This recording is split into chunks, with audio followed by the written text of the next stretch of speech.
I got to mention the Sixth Trumpet War, because there's going to be a war either just before or just after this peace agreement is signed. And this war is coming that's going to emanate from the Middle East region, and it's going to result in the killing of 1/3 of the world's population. You say, man, you're throwing all kinds of things at me. This is all Bible. It's Revelation 9, verse 13 through 21. This is the Sixth Trumpet War. It happens either just prior to or just after this peace agreement being signed. The Bible doesn't say which, so I can't say which. I wish it would never even happen, honestly. But the Bible prophesies that it will happen, so I got to teach about it. And that war is called the Sixth Trumpet War. You understand the 7 trumpets in the book of Revelation? This is the 6th trumpet. And it's going to occur at the sounding of the 6th trumpet, described in, again, Revelation 9, 13 through 21. And the war is going to take place, like I said, either just before or after the agreement. The Bible does not tell us which.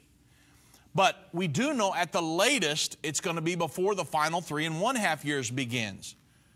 So honestly, folks, it could conceivably happen any time now, if we're not already in it. And then in the aftermath of that 6th trumpet war, where again, now about 2.5 billion people are going to have died, the cry for a global organization that can prevent another world war is going to be deafening.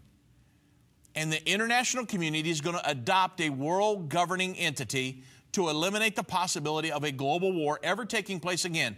Imagine, after World War II, there was a cry for peace, and the United Nations was established. It was by grand design. But imagine, after World War III, 1/3 of the world's population, their nations will say, we'll yield up all of our sovereignty in the name of security, create a world government to rule the world that has one army, and in the name of peace and security, we'll have, in the name of peace, we'll have security. We'll yield up our sovereignty. But at the end of the day, somebody much worse than Hitler is going to be in control of all that.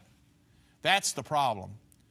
So the nations of the world, they're going to surrender their sovereignty to that world government so it can eliminate war completely. I mean, that was the idea of the United Nations originally.